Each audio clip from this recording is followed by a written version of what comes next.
Hello students, now let's start with term polymerization. Polymerization is nothing but formation of polymer for monomers. We all are familiar with the general equation that n number of monomers are converted into polymer. The conversion of monomers into polymer is called as polymerization. Polymer is a large molecule and having high molecular mass.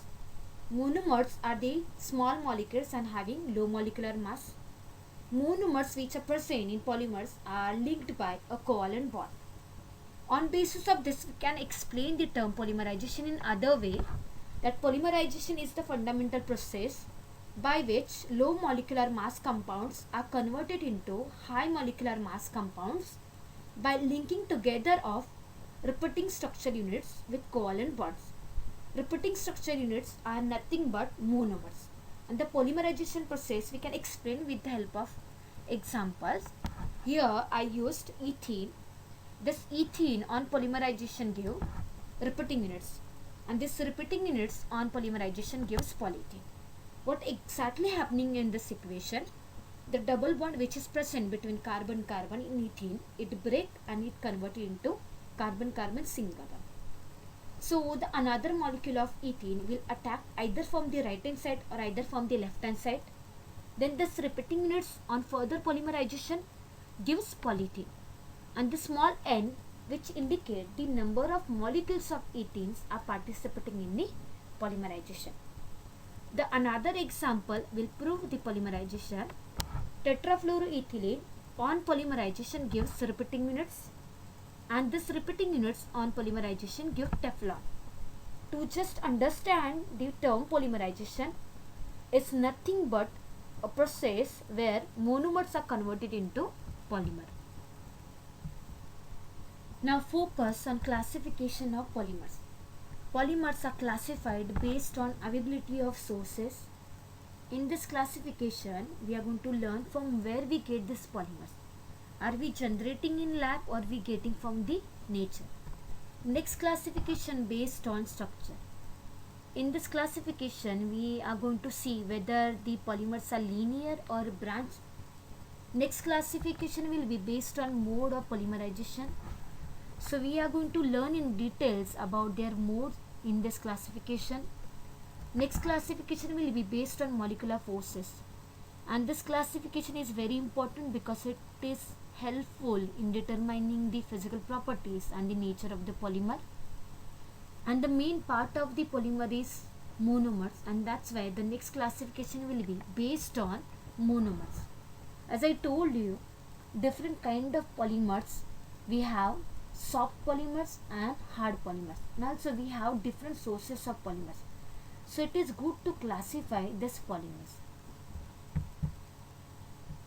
We will start with classification of polymers based on according to the monomers.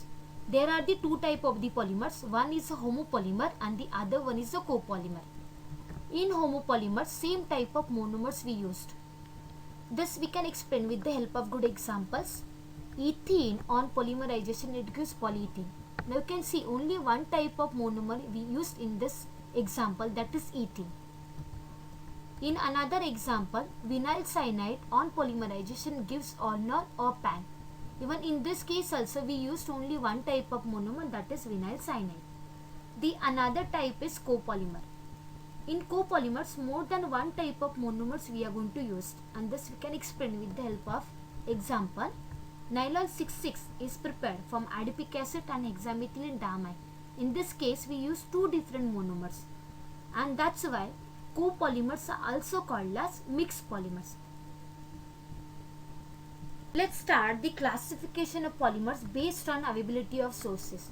The polymers are classified based on availability of sources are natural polymers, synthetic polymers and semi-synthetic polymers. First we will talk about natural polymers. The polymers which obtained from natural sources are said to be natural polymers. These natural polymers are subdivided into plant polymers and animal polymers. Plant polymers are obtained from plant sources. Example, cotton, natural rubber, starch, cellulose are the examples of plant polymers. Next is animal polymers. These are obtained from animal sources. Wool, silk, glycogen are the examples of animal polymers.